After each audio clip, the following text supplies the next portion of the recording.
What does it take to create a vibrant, thriving life? First, the sad news is that Thoreau was right. Most people are leading quiet lives of desperation, lacking in meaning, fulfillment, and vitality. But we choose more. We choose to create extraordinary lives. And the Art of Vibrant Living show entertains you with inspiration, empowerment, and education to create your life into a masterpiece. It's time. Let's vibe up. Aloha, y'all. Welcome to the show. I'm Daniel Aaron. I am your host, and we got a rockin' show. There is some fun stuff coming today. But first, why are we here? Why are you here? Please have a good reason. One, I know you want a more vibrant, thriving life. Two, how are you going to get it? Yes, we're going to entertain you. Laura will be inspiring you, guaranteed. It doesn't mean a whole lot, though, unless you do something with it. So, I invite you, I implore you, take some action from this. Get inspired and take one of the pieces of gold that Laura brings you and apply it into your life, like today, right away. And Laura is a coaching icon, like OG, and a soul alchemist. She's the creator of the now legendary Now What methodology, a master credentialed coach, author, TEDx speaker, whose work shows us that who you are matters more than what's on your resume. I've been looking forward to this conversation, Laura. Thank you for being with us. Thank you, Daniel. Yeah. So I said OG, and I hope that's not insulting in any way. But you've been a coach for a long time before a lot of the world even knew what coaching was about. You were part of helping create credentials, in fact. So, gosh, this is kind of a weird question because I'm a coach and I've had a lot of coaches on the show. But what is coaching? What is coaching? I think coaching's a technology, actually, of language skills that opens people up to possibility and helps them overcome obstacles. Unlike therapy, in that we don't investigate the past as much as we focus on creating an extraordinary future. Ooh, I love that. I wonder if often get the question, well, is coaching like therapy? And my response often is, well, it's a lot like it, except for with coaching, there's an insistence upon results. Oh, yeah. Right. We can be in therapy for many, many years with never feeling like we're moving forward. And yet coaching is all about being solution oriented and moving forward. And in fact, I mean, when I first found coaching, I was a client first.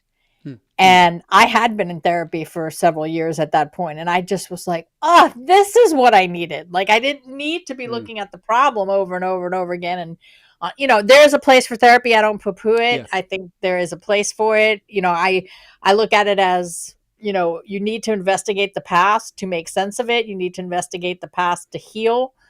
Things that you didn't feel at the time, you may need to feel now. But then beyond that, I think that everything else is figure outable, as Marie Forleo would say. So you can do that with a coach. Yeah, I'm with you. And I don't mean any insult to therapy. I've gotten a lot of benefit from therapy myself, too. However, the model of therapy is such that it's okay and normal to just keep paying for it forever, whether anything changes or not, actually.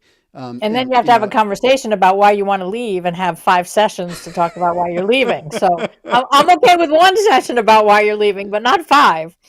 I'm with you. And in the work that we do, if people aren't getting results, they leave or they don't hire us again. And it's market driven in that way, which I think provides a beautiful accountability for us. I agree. It's just it makes sense that coaching came along, and now there's AI that tries to do coaching, but I think human touch is still going to be a piece that is needed to make it work at its best. Okay, well, that's a great invitation to me then to play angel's advocate for a moment. Because some people say that AI is already better than us human coaches. I'm not disagreeing. That's why I say angel's advocate. Why though why do you think that's not the case? Why is it that the human touch is more important or valuable? It at the moment, I think that the human still does intuition better than the bot. So we want that. I think that as empathetic as your screen can be, you've got to remember it's your screen. So it might feel better to have that come from a human. But it's pretty sophisticated. The technology is there. Yeah. I have one client who's really into AI, spends an hour every morning with Claude. And the best testimonial I've got in recent years is one session not long ago. She said, "You're better than Claude." I said, "Oh, good. Thank you. Good." Hallelujah. Yeah. So, but well, that's a good transition though, because one of the things that I have noted and appreciated from what you share is you talk about being. In fact, in the way I introduced you, in some ways, that who you are is more important than what's on your resume, right? So, and that's a distinction from AI. AI is great for information, for compiling, synthesizing, putting information out quickly. Though being, what does that mean in terms of whether it's as a coaching client, a content creator, in career changes? What does it mean to you? Well, I mean, I'll take a quote directly from my TEDx talk. Like, Yeah. I spent 25 of my 32 years coaching, helping people figure out what they want to do with their life. And I repeat that career satisfaction doesn't come from what you do, it doesn't come from the job itself. It comes from who your job allows you to be. Hmm. So you could be picking up trash if it allows you to be free and have your days the way you want it, and you know be avoiding too much public contact and all these things that matter to you, then you're getting to be who you want to be. There's career satisfaction. It's not because you have the most decorated position or a particular salary. So it's not the what, it's the who. It's who does it let you be, who does it allow you to be. That's where career satisfaction comes from. So that's why I play a lot with the, what you're going to do, but who do you have to be to get there? Hmm. Hmm. Well, and it sounds like the way you said it, who do you have to be to get there? And also, once you're there, who is that going to allow you to be, right? So, how do you help people figure that out? Because I mean, in your TED talk, you also speak about the fact that most people are not doing what they want. There's an incredible amount of job dissatisfaction. Yeah, I mean, the statistics are that more than half the people don't like what they do and would change if given the chance. And as a result, I don't look at people's resumes when I help them figure out what's next. I look at their life story. And I look for particular patterns in their life story and particular things that stand out, because your resume is just a chronological business case for how you're qualified to do something similar. And if you don't want to do something similar, then how do you find that? Sometimes it's going back to the past, to something you used to love to do, but maybe, you wanted to be a ball player or a ballerina, and physically you're not going to be able to do that anymore, or you're 50 years into working and that's not going to happen. So it's really about deconstructing the meaning of some of these things and finding out how to have the meaning in a different box, right? So you may not be the ballerina, but maybe it's about beauty and grace, and how do you bring that into a different career? And maybe it's creating beautiful spaces and being an interior designer, who knows? So I work with people to really deconstruct and reconstruct meaning in their life. Hmm. because you attach certain meaning to things or think that certain timing has to work out a particular way, and it doesn't necessarily. I mean, I often use my own story because I was an actor, and that was my only dream. Like, that's all I ever wanted. I wanted to do musical theater. My parents wouldn't let me go to school for that. When I graduated college with a bachelor's degree in communications, I went right to New York City and started auditioning. And um, 10 years into that, I wasn't loving the lifestyle. I was like waiting on tables and always facing rejection and not getting what I wanted, no matter how hard I worked. I worked as an actor 6 months out of the year. I had my union affiliation. I mean, I did okay, but I wasn't willing to stay for the long term because I didn't like the lifestyle. And so, what else am I going to do? You know, but what I discovered through what I now use with other clients is that what I wanted out of being an actor was to cause change from the stage. Like, so who I wanted to be was someone who had the influence to meld minds and make people look at things differently and try different things and be inspired by what they saw on stage. And so I do that now as a speaker and as a coach. And, so when people ask me, do you miss performing? Not really. I don't pine for it. Every now and then I'll do a musical if the schedule allows. But, I found the who. I found the who piece of the what piece Hmm. and turned acting into something else. Okay, cool. That makes great sense. And and part of what I hear in that is like, well, what were you really after with the first thing that you wanted to do, and um, what else would you say though? What from all of that experience you have and that early passion you had for acting and performing, what is that? How do you use that now, and what has that given you? What did you get from that in your life now? Oh, I mean, I got the confidence to be on a stage, the ability to, do something like what we're doing, where I don't need to be prepared and know everything single thing that's going to come out of my mouth. I trust the improv, I trust the process. Um, I know my lines enough.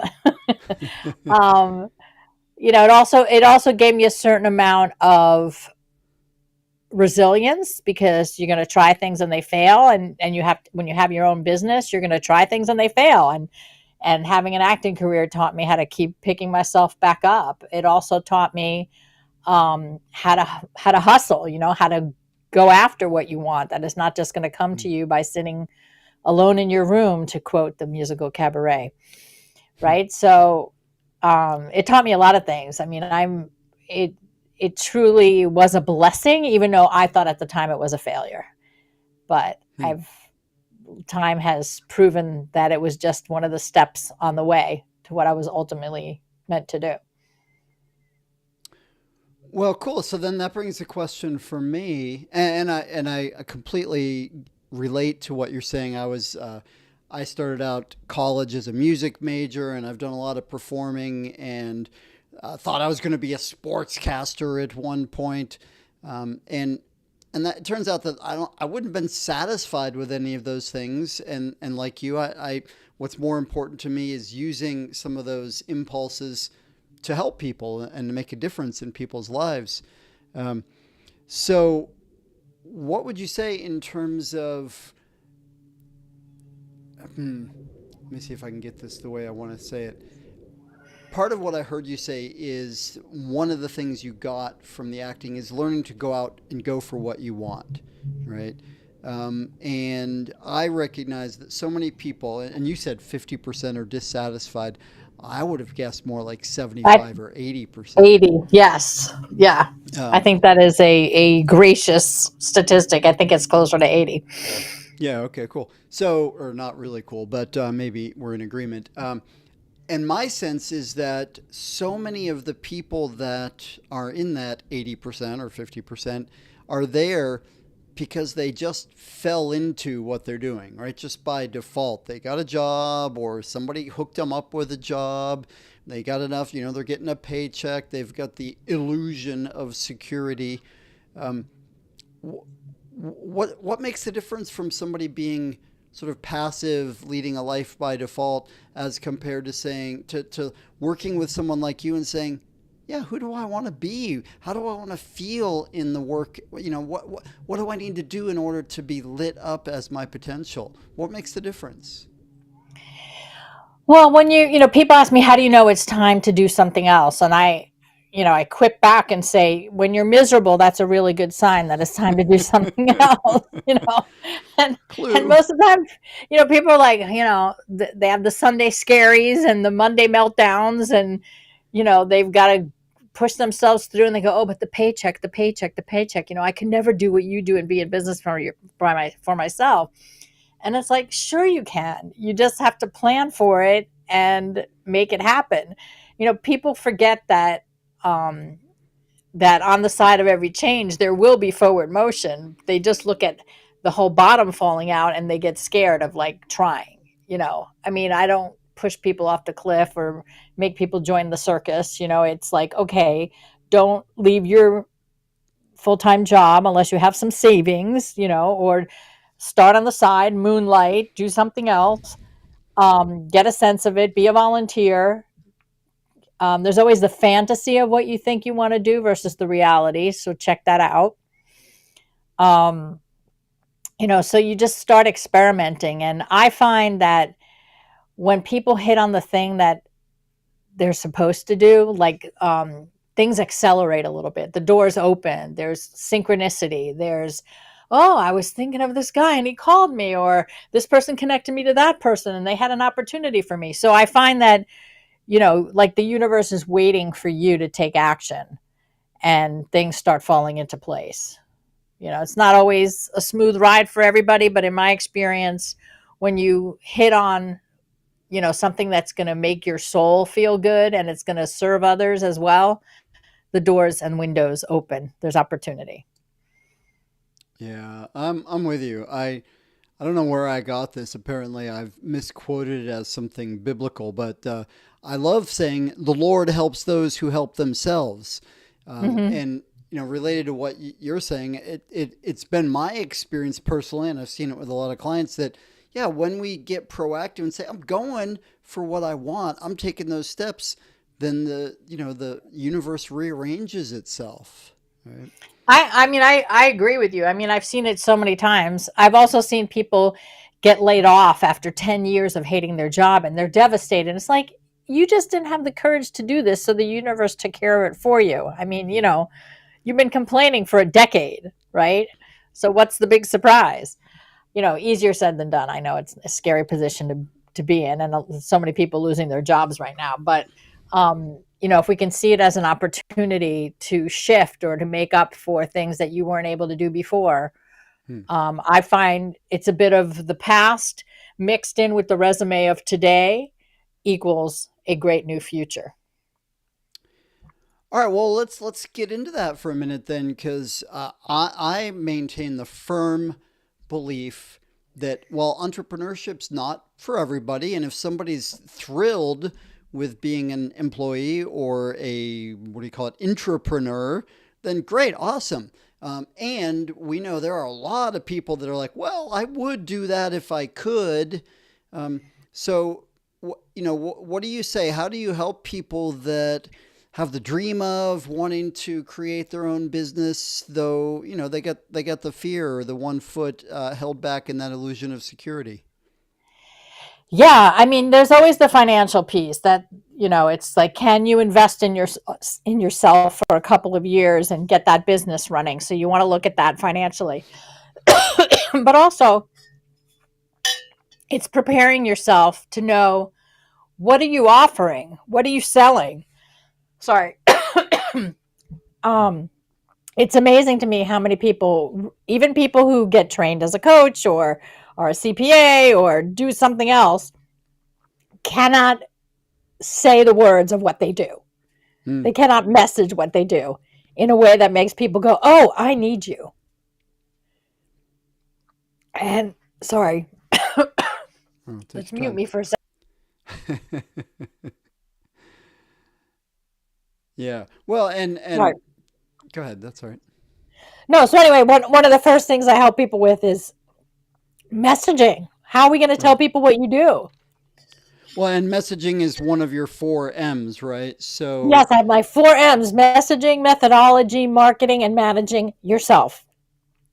Because you let yourself get in the way all the time. But the messaging piece is like, can you say in one sentence what you do? And I come up against this with service based businesses, especially. Like, hmm, people want to say they're a coach or they're a realtor or they're a CPA. And it's much more interesting if you say, I work with small businesses to grow their business, or I work with um, people to figure out what they want to do with their life. That always gets me. How do you do that? Or where were you last year when I needed you? Or my nephew needs you, right? Those are the responses that you want. You don't want the, oh, that's nice response, because yeah, that gets I'm you with you. nowhere.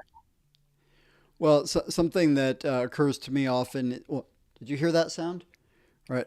Uh, the sound of somebody going, "Oh, hey, I need a coach. Where's a coach?" Right? Like nobody's saying that. Nobody wants a coach, but they want, right? They want a new career. They want to make more money. They want to get their business off the ground.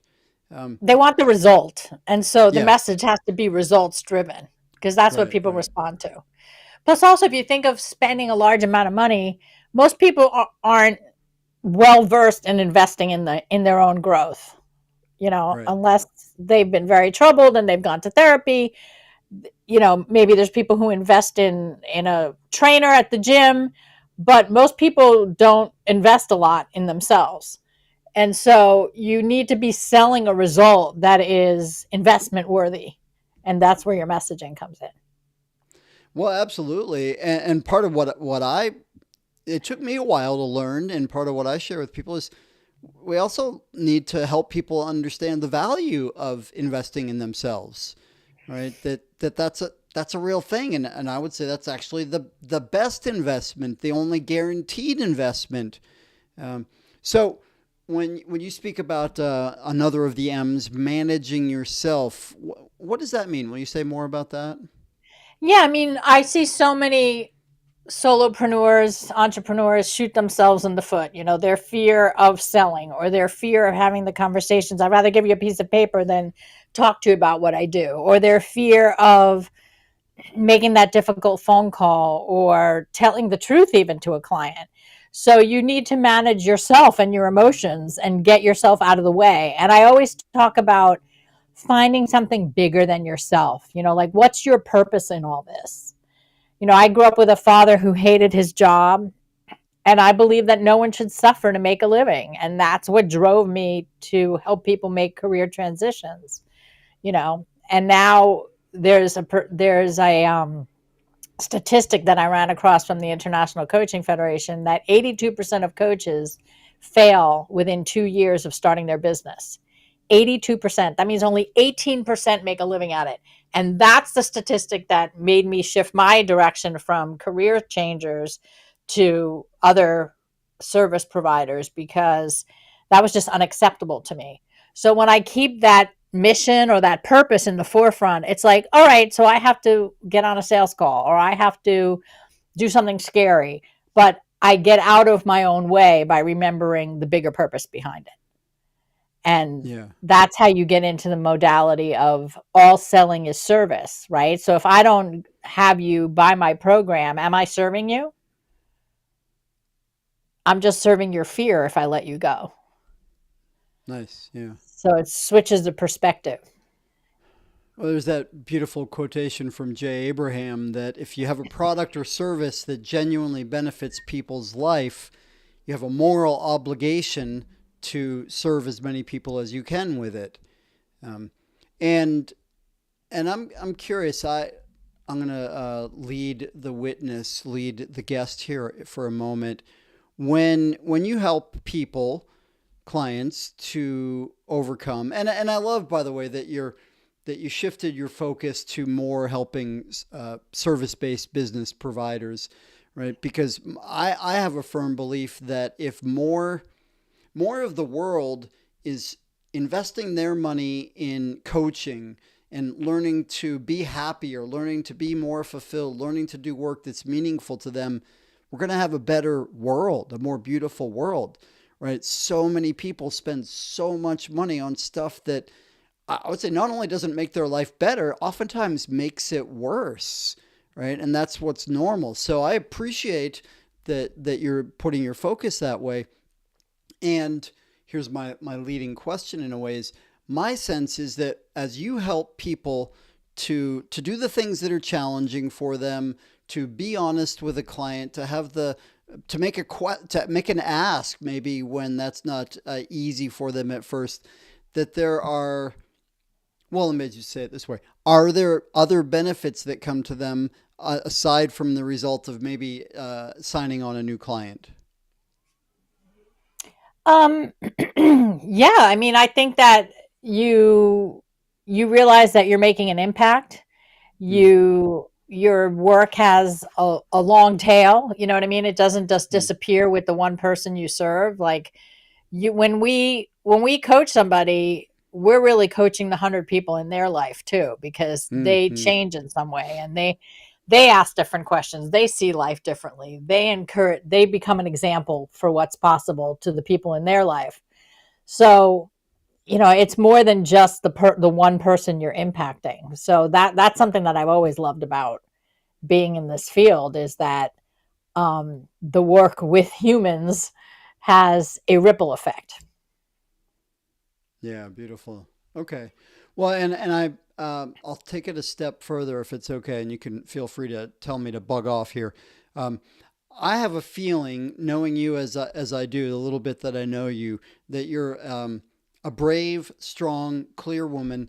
And when you have clients that work with you, people in your program that want to move forward in their business, and they're holding themselves back in some way out of fear, and you have the conversation with them that encourages them, you help them to make a commitment to say, okay, I'm going to do that thing that was difficult for me.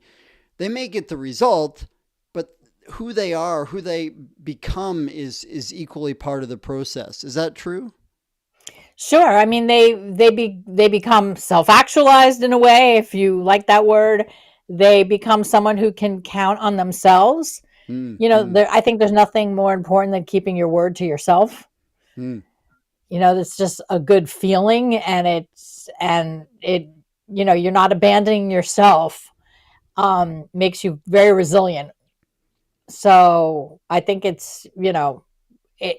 what it requires of you as a person is just as much about what you're offering as your service as it does about what you're offering as a human being on the planet. Your impact as a person is just as important. Yeah, And I cool. think I'm with that you. transformation is available to anybody if they're willing to take it and take some guidance from somebody. Agreed. Yeah. Right. What I mean, what people are, what we are all capable of is astounding. Okay, so we spoke about messaging, some managing yourself. What are we missing? Marketing and methodology. What about those? Yeah, let's talk about methodology for a minute. Any of you out there who are service based businesses, I find that having your own method, something you can coin, something that you Hmm. can brand, something that is your intellectual property, helps you become a category of one. There might be Hmm. other career coaches, but no one else is the creator of the now what methodology for career clarity. That was one of my books. So I work in my program in my A-list coach program. I work with people to come up with their own methodology. Figure out what is the result you get over and over again. What is your best client scenario? How did you get that person there? And how do we create a followable, repeatable method that then becomes something you can ask more money for, because it's not just generalized coaching. It's like, I have a method that gets you to your result. And that becomes more valuable in the eyes of the consumer. So methodology is key. And then marketing as a service based business owner, unless you're a social media star and you can make that work for you, Hmm. I see it as a 4-step process that falls under the acronym CAST, right? So cast your net out there by coaching, authoring, speaking, and teaching or training. CAST. And those are your activities as a service based business owner. The more you get out there and people are attracted to hearing your message or hearing about the examples of what you've done, the more apt they are to hire you. Because it's still, even though there are so many coaches, it's still this nebulous thing that people can't quite put their finger on. So if we, if we're results driven, let's show it. Show it Hmm. in your messaging, in your method, in how you market, and finally to get over yourself, managing yourself so that you don't get in the way of your progress. Those are the four M's.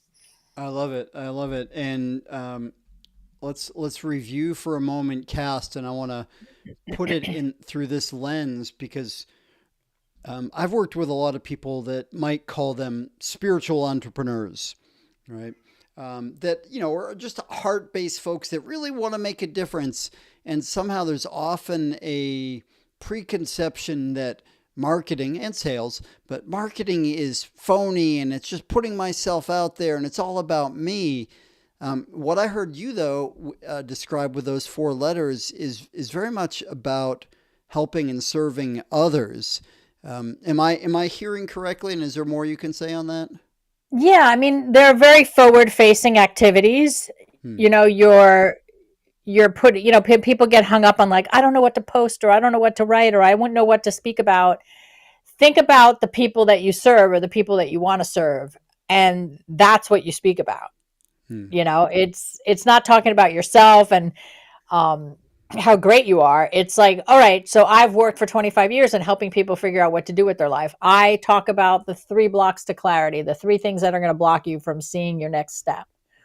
Or with business owners, I'll talk about, how do you get yourself out there, the CAST method. Mm-hmm. You just think about how do I serve my consumer, Hmm. and they get a taste of what you offer and they're saying yes to you. They said yes to go hear you speak. They said yes to then get on a phone call with you, and hopefully they say yes to working with you. Right? So if you're watching us today and this is resonating with you, you've already said yes to both of Yeah. us. Right? So investigate it further. It's a great opportunity to, be a worm in somebody's ear and have them sample what you're doing. And that's why I talk about this forward facing method of marketing. Yeah, I love that. Forward facing is not looking in the mirror and it's not self aggrandizement. Um, so you have an event coming up, headliner. Will you tell us a little bit about what's going to happen with that? Sure. Headliner is a 3-day event. Woof, just saying it makes me like, whoa, I'm excited and tired at the same time. And it's October 14th, 15th, and 16th coming up next month. And we will do some of this. We will do some of the messaging, some of the methodology, how you market yourself. And as a result, people will have a lot of clarity around their business, whether you're starting out or you're someone who's been at it for a while. It just offers great clarity. And thanks for asking. Yeah, beautiful. Okay. Well, we'll give some well, actually, let's ask now. So if somebody wants to be part of that, how do they do it? Go to thealistcoach.com and it'll pop up right in front of you. So I don't have to give you the whole URL, thealistcoach.com. Okay, simple. And I think we can all spell that. That's great. Um, so, Laura, time's clicking along for us here. Is there anything that I haven't asked you about that you would like to bring forward? Um, just, talking about, if we were to talk about what are the keys to success as a solopreneur, Hmm. I think we've hit on most of it, but I just want to drum home how important it is. Whatever it is you have to give is important. It's important enough Hmm. to put yourself to the side and not worry about, what you look like or if you're doing it right or what you should post or what you should say, and just keep thinking about who do I serve and what do they need to know.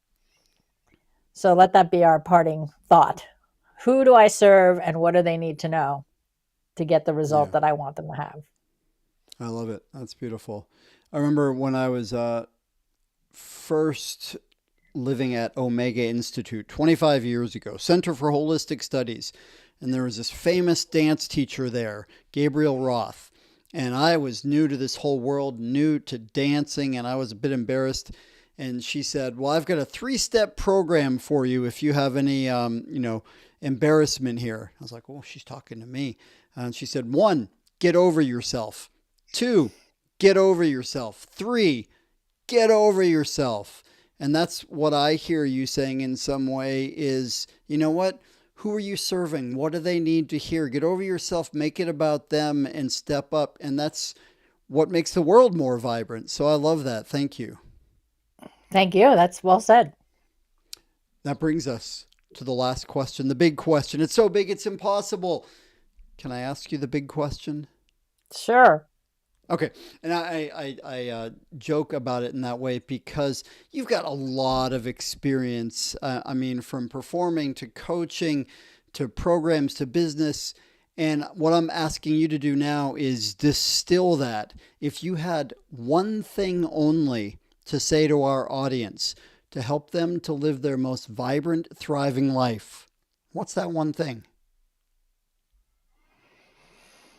You're not that important.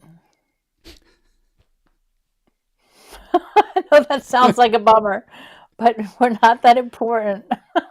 We are just a speck, and we're here to make this place a little bit better than we found it. That's it. That's it. Yeah. Perfect. Well, and that helps us to get over ourselves, right? It's not all about us. So thank you. Yeah, beautiful. All right. Well, Laura, thank you for not just spending this time, which I appreciate, but all this work that you've done to write and speak and dedicate yourself and grow so much to make a difference in your client's life, in the difference in the world. So thank you, and thank you for being with us. Thanks, Daniel. You're welcome. My pleasure. All right. And y'all in the audience, you're not that important. I still love you though. And I'm so glad that you're here. And please remember what I said before. Take something, one of those gold nuggets that you got from Laura today, and apply it in your life. Do something with this. Try something out, right? Go to to Laura's event. Do something in order to shift your life from what you've got here. Thank you for being with us. I love you, and see you soon. Aloha. Mahalo for tuning in to the Art of Vibrant Living show, y'all. I'm Daniel Aaron, and may you live with great vibrancy.